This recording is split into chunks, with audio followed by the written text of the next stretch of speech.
Hello friends, आज आपको बताया जाएगा बेसिलरी हीमोग्लोबिनिरिया के बारे में।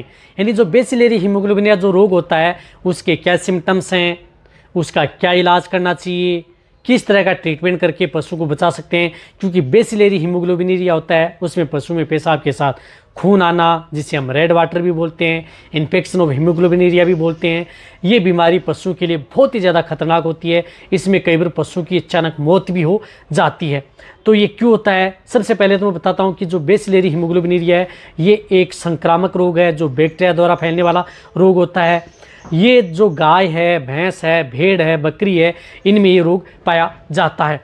रही बात ये जो इसका जो बैक्टीरिया है जो पशु की आंत है उसमें रहता है। रही बात बहुत इस तरह के जो रेड वाटर डिजीज़ होती हैं, जिस तरह से बेसिलरी हीमोग्लोबिनिरिया, उसके अंदर भी पशु में पेशाब के साथ खून आता है। पीपीएस पोस्ट पार्चुरेंट हीमोग्लोबिनिरिया, उसमें पेशाब के साथ खून आता है। बेबीसियोसिस एडिथिले जो प्रोटोजोआ जनित रोग होता है उसमें कई बार पशुओं के साथ पेशाब के साथ खून आता है।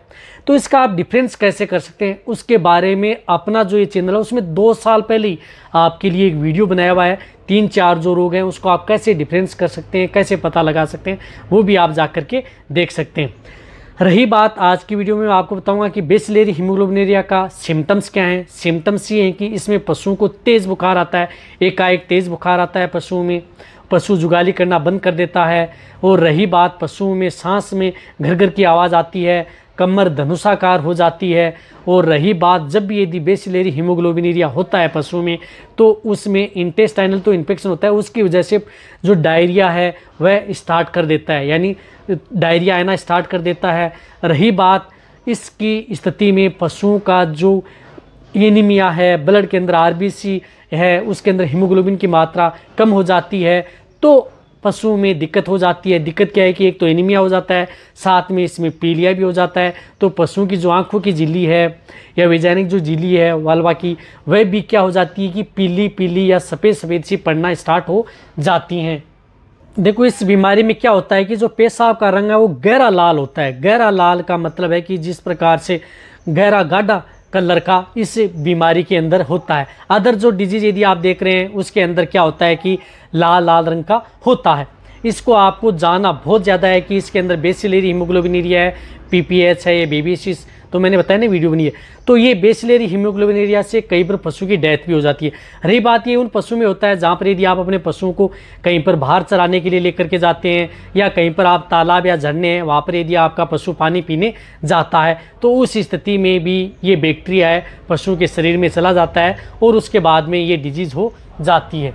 इसलिए इस बीमारी का इलाज क्या करना चाहिए आपको मैंने शॉर्ट में सिम्टम्स बताएं। इस तरह के सिम्टम्स आपको अपनी जो गाय भैंस है, भेड़ बकरी हैं उसमें देखने को मिलते हैं। रही बात इसमें बहुत इस तरह कर रहे थे कि इसका इलाज कैसे किया जाता है, क्योंकि इसमें टेम्परेचर भी बढ़ा हुआ होता है, तो इसमें कई बार कौन से इंजेक्शन इस तरह के लगाए जाते हैं। तो आज की वीडियो के अंदर आपको डिटेल से बताया जाएगा कि इसका इलाज किस तरह से करके आप उन पशुओं को बचा सकते हैं, वरना इस तरह की बीमारी में पशु की मौत बहुत जल्दी होती है। तो कौन सा इलाज करना चाहिए वह मैं आपको मेरी टेबल पर लेकर के चलता हूँ। जो आपको मेरी टेबल के ऊपर जो ट्रीटमेंट दिख रहा है, इस तरह का ट्रीटमेंट इस तरह की बीमारी में किया जाता है। सबसे पहले तो मैं आपको बताना चाहता हूँ कि बेसिलरी हीमोग्लोबिनिरिया होता है उस बीमारी के अंदर पेशाब के साथ खून भी आ रहा है, टेम्परेचर भी बढ़ा हुआ है। इसी तरह से प्रोटोजोआ जनित रोग में भी इस तरह की दिक्कत होती है, लेकिन इसमें क्या होता है कि जो पेशाब के साथ खून आ रहा है वो गहरा कलर का यानी गाढ़ा आ रहा है और रंग भी गहरा होता है। तो उस स्थिति में आपको ट्रीटमेंट यह करना है कि इसमें एक तो एंटीबायोटिक इंजेक्शन का प्रयोग करना है। एंटीबायोटिक इंजेक्शन जो ग्राम पॉजिटिव बैक्टीरिया पर काम करे तो इसके लिए आप पेनिसिलिन ग्रुप की जो एंटीबायोटिक आती हैं उन एंटीबायोटिक का आप प्रयोग कर सकते हैं। पेनिसिलिन में आप जिस प्रकार से स्ट्रेप्टोपेनिसिलिन का भी आप इसमें प्रयोग कर सकते हैं। Penicillin fortified procaine penicillin 40 lakh है, उसका भी आप प्रयोग करवा सकते हैं। ये ओनली ऑन इंट्रामस्कुलर इस इंजेक्शन का प्रयोग उन पशुओं में करवाना है, इस बात का आपको ज़रूर ध्यान रखना है। रही बात इस तरह की बीमारी में क्या होता है कि पशुओं में सबसे ज़्यादा जो मेन रोल होता है वह होता है कि पशुओं में ब्लड बनना बहुत ज़्यादा ज़रूरी है। तो ब्लड बनाने के लिए उसके अंदर आप इस तरह का इंजेक्शन लगाएं जो कि पशुओं को लीवर को भी मजबूत करे, साथ में ब्लड की मात्रा को भी बनाए रखे। तो इसमें बेलामाइल इंजेक्शन यानी बी कॉम्प्लेक्स एंड ल्यूरक्स्ट्रेट इस बीमारी के अंदर ये इंजेक्शन लगाना बहुत ज़्यादा ज़रूरी है। अब इस तरह के भी कमेंट्स आ सकते हैं कि सर जो बेलामाइल इंजेक्शन लगाया जा रहा है B complex and liver extract, इसमें तो पशुओं का टेम्परेचर बढ़ा हुआ है फिर भी लगाया जा रहा है। तो मैंने कई वीडियो में बताया था कि यदि पशुओं का टेम्परेचर बढ़ा हुआ है उस स्थिति में B complex and liver extract लगाया जा सकता है, लेकिन उसका डायग्नोसिस सही होना चाहिए। आपको पता होना चाहिए कि इसके अंदर किस तरह का रोग हुआ है, तभी आप बेलामाइल इंजेक्शन का प्रयोग कर सकते हैं। हालांकि इस बेसिलरी हीमोग्लोबिनिरिया में बेलामाइल injection B complex and liver extract आप 15 ml इंट्रामस्कुलर, ये इंजेक्शन बड़े पशुओं में, भेड़ बकरियों में 3 से 4 ml आप इस इंजेक्शन की ज़रूर लगवाना है। रही बात ये इंजेक्शन उस पशु को 3 से 4 या 5 दिन भी आप लगा सकते हैं, क्योंकि इसके अंदर लिवर एक्सटेट भी है, विटामिन B12 भी है। विटामिन B12 यानी साइनाकोबालामिन, जो कि पशुओं में ब्लड की मात्रा यदि कम हो जाती है, एनीमिया की शिकायत हो जाती है, पीलिया हो जाता है, उसमें इसका बहुत बड़ा रोल होता है। तो ये इंजेक्शन इस तरह की बीमारी में लगना बहुत ही ज़्यादा ज़रूरी है। इसी के साथ साथ इसमें इंजेक्शन आपको फास्फोरस का लगाना बहुत ज़रूरी है। फास्फोरस का PPS में भी लगा सकते हैं। रही बात इस तरह की जो बीमारी है इसमें भी लगा सकते हैं जो भी। तो फास्फोरस के इंजेक्शन में भी आप जिसमें सोडियम एसिड फास्फेट हो, जिस तरह से इंजेक्शन आता है यूरिमीन इंजेक्शन जिसमें साल्ट है सोडियम एसिड फास्फेट, ये इंजेक्शन गाय भैंस हैं इसके अंदर लगाना चाहिए। रही बात इसमें इसकी डोज डबल हो जाती है, तो आप इसमें इंजेक्शन गाय भैंस में 30 ml तक भी आप इसको इंट्रावेनस यानी डायरेक्ट वेन में लगाएं। इंट्रामस्कुलर भी लगा रहे हैं तो 30 ml। कई बार तो इस तरह की स्थिति हो जाती है कि बहुत ही ज़्यादा हो रहा है तो 50 ml तक भी ये इंजेक्शन उन पशुओं को लगाया जाता है। तो सोडियम एसिड फास्फेट इंजेक्शन उन पशुओं को। रही बात जो भी मैं ये ट्रीटमेंट बता रहा हूँ, ये ट्रीटमेंट सिर्फ और सिर्फ वेटरनरी डॉक्टर हैं उनकी देखरेख में करना है। ये वीडियो आपके सिर्फ के लिए नॉलेज के लिए बताई जाती है। रही बात जो भी मैं आपको दवा मेडिसिन बताता हूँ वह सिर्फ नॉलेज के लिए, वेटरनरियन के लिए कि उनके प्रॉपर नॉलेज हो, ताकि किस तरह की बीमारी में किस तरह की दवाओं का प्रयोग किया जाता है और दवा किस तरह की आती है, इसलिए आपको मैं लाइव दिखाता हूँ। इसलिए जितने जो पशुपालक हैं वह खुद इस तरह की दवाओं का प्रयोग खुद न करें। इस तरह की जब बीमारियां हो जाती हैं वेटरनरियन की सलाह बहुत ज़्यादा ज़रूरी है। इसी के साथ साथ जब टेम्परेचर है तो इसमें आप डोलोपार इंजेक्शन, जिस प्रकार से मिलोक्सिकेम, पैरासीटामोल एंड लिग्नोगेन साल्ट का इंजेक्शन आता है, ये इंजेक्शन भी आप उन पशुओं में प्रयोग करवा सकते हैं 15 ml से लेकर के 20 ml ओनली ऑन इंट्रामस्कुलर। बड़े पशु की डोज होती है, छोटे में आप 2 से 3 ml, जितने भी जो छोटे पशु में इंजेक्शन है वो 2 से 3 ml या 2 से 5 ml के बीच में ये इंजेक्शन लगाए जाते हैं। अब रही बात जो ये इस तरह का जो ये इंजेक्शन आता है, अब देखो जो भी ये ट्रीटमेंट बताया गया है ये ट्रीटमेंट उन पशुओं में लगातार 2 से 3 दिन भी कराया जाता है। और जब बेसिलरी हीमोग्लोबिनिरिया होता है तो इसमें इसी तरह का ट्रीटमेंट होता है। अब बहुत इस तरह के कंफ्यूज हो जाते हैं कि सर इसमें इंजेक्शन आपने बेरिनिल इंजेक्शन, डायमेनिजिन एस्यूरेट इंजेक्शन नहीं बताया, प्रोजोमिन इंजेक्शन नहीं बताया, आपने ये इंजेक्शन क्यों नहीं बताए। देखो जब ये डायमेनिजिन, डाइएच्यूरेट या एच्यूरेट के जो इंजेक्शन है, ये जो प्रोटोजोआ जनित रोग होता है, बेबीसिस है, इस तरह की पशु में यदि इस तरह की दिक्कत होती है तो इंजेक्शन प्रयोग किए जाते हैं। बेसिलरी हीमोग्लोबिनिरिया में इसका कोई भी रोल इस इंजेक्शन का नहीं है।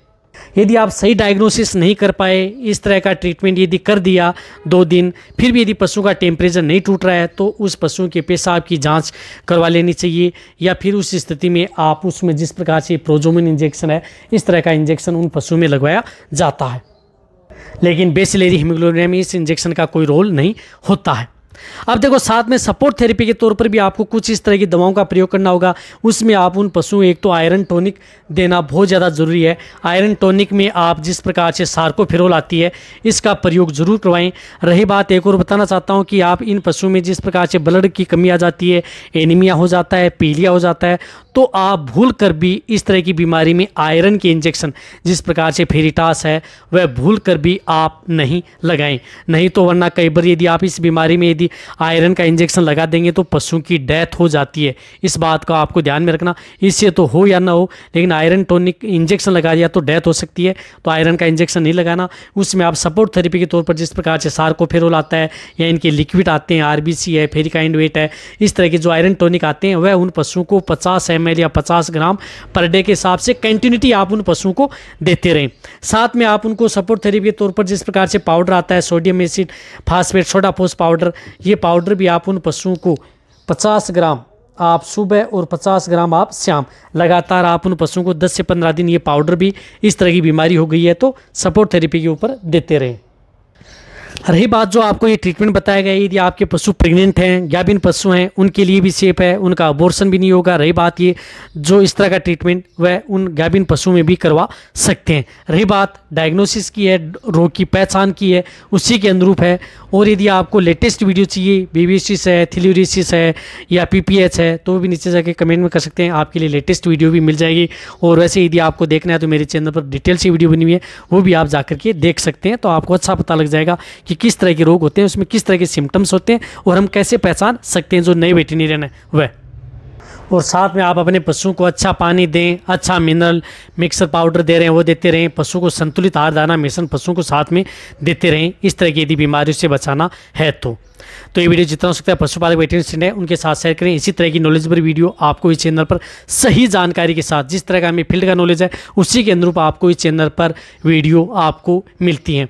सबसे पहले एक वेट पेन केटल है जो आपको हर तरह की दवाओं के बारे में आपको इस चैनल पर ही वीडियो लेकर के आता है, ताकि जितने भी जो वेटरनरी या पशुपालक हैं उनको प्रॉपर नॉलेज मिले। थैंक्स, धन्यवाद।